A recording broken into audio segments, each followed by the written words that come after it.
What's for everyone? What we just saw here was the integrity of the sport just plummeting with reference to the Kenya Basketball Federation. I mean, this is just a sad state of affairs. You can see the referees have down their tools. I mean, you can see uh, the whole vibe, the whole atmosphere.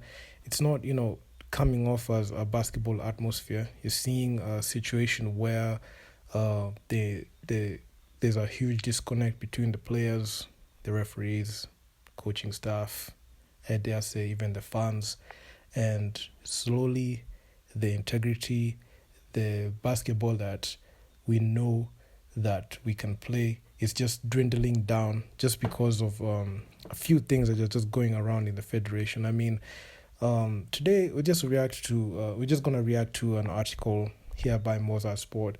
Our good friends at Mozart Sport, they keep coming up with this good updates, just getting the word out on what is going on in the league. So without further ado, let me just get into it. Before we go into it, just please be sure to subscribe to the channel, turn on notification post, so that you never miss any new videos that are dropping. So without further ado, let me just get into it. So the Kenya basketball referees down their tools over unpaid dues. I mean, I did not write this title. It's Mozart Sport who did it. I'm going to leave the link to the full article in the description box. Now, the league resumed on 21st August, but the officials claim not to have been paid since. So in a bid to compel the Kenya Basketball Federation to settle their dues of the month of January, a majority of basketball referees on Saturday, 4th February, were a no-show on various venues. So that's just the start of the article. You can see also the KBF games also happened in USIU.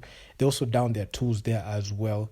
The same way they down their tools at the Ulinzi Sports Complex for the games scheduled on Saturday, 4th February. That was yesterday. So you can just see there's so much dysfunction going into the federation and going into how basketball operations are being run. Even you can see, even from the clip from the Ulinzi Sports Complex, you can see the referees are not there. You can see other people are taking up the basketball operations. You can see the table there. There are people that we're not used to doing that. So the Kenya Basketball Referees Association members are said to have taken up other refereeing duties away from the league action, or just opted to stay away. So, I mean, speaking to Mozart Sport, FIBA referee and KBRA, Kenya Basketball Referees Association's second vice chairperson, who is also in charge of the development within the association, Eric Omondi, confirmed that the members are demanding for their dues. He was also quoted as saying, Eric Omondi, after the association elections in January, the members were paid all the accrued debt that ran to over shillings 200,000, and we began the year on a clean slate. It was agreed that all the payments would be done promptly for services rendered, but from what I gathered, for the last 2 weekends, the officials have not received their pay, and this will have been the third weekend, so explain on Monday. The situation said to have witnessed across the country forced the federation to use some of the retired officials just so the league does not stall. So you can see KBF with the impunity. There's the blatant disregard of the Kenya Basketball Referees Association, and they're just getting some retired officials, not just for the game not to stall. So this goes to show you that the level of impunity that is inside the federation is ruining the integrity of the sport, and is hurting not only the players, fans, and stakeholders, and everyone who is benefiting directly from the sport. So you can see this is something that is unacceptable. At the Ulinzi Sports Complex, Joseph Amoko, the Federation Fixture Secretary and a retired FIBA referee, was forced to call some of the early morning matches alongside Kenya Ports Authority team manager Chris Ogutu. So they're acting as if he was forced to do that. Joseph Amoko is the Fixture Secretary, but why are they putting it as if they were forced to do that? They were forced to do that because they have undermined the referees. I actually side with the referees, because if you're not getting paid for your job, you shouldn't ref. You shouldn't even do that. Why is it that they don't want the games to stall and they're continuing with the impunity of not paying the referees what they are supposed to be paid? So this is something that is not acceptable at all. And honestly, this is what is ruining the integrity of basketball, and it's ruining even the chances of players even improving on their game, because the people who are the quality controllers of basketball, they are the referees and the officials.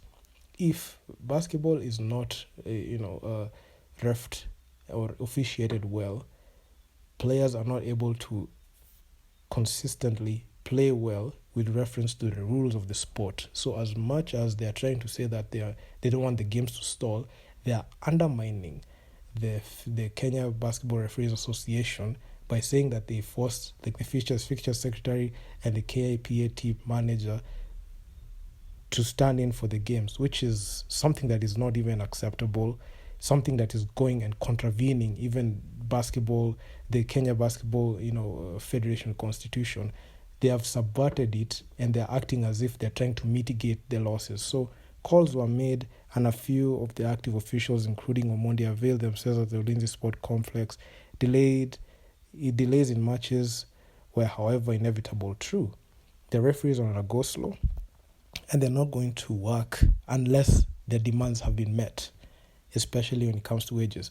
We will have a meeting as Kibra on Saturday evening and engage the members as well as the federation and chart a way forward where every party will be catered for and the game will not suffer, Omondi further said. So that's the end of the article.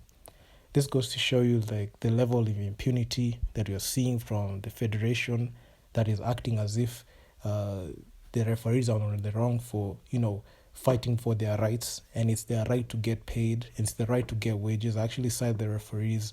If the federation is not paying them to be there, why do you have to pick up your tools at all? Let them suffer, let them continue dwindling down, and let the people know, and let the masses know that we are all watching what KBF are doing and this leadership. If they think that's acceptable, they should go, all of them. All of them should go. This is not acceptable. I don't understand why some people are fighting tooth and nail to keep these people in their offices. For what? If they think that this is acceptable, not paying the referees' wages, they should be sacked, especially sacked in the morning. These are people who are not supposed to be there.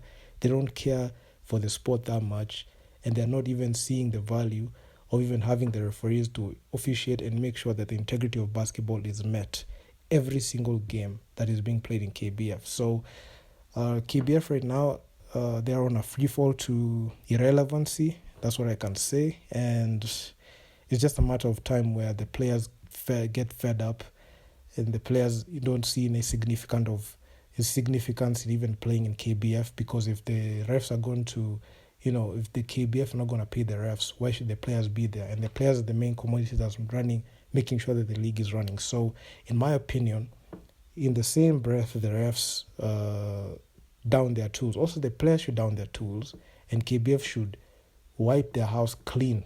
They should either step up or step aside. So, leave a feedback down in the comments section down below on what you think about this situation. And, it's very sad, and I'm out. Peace.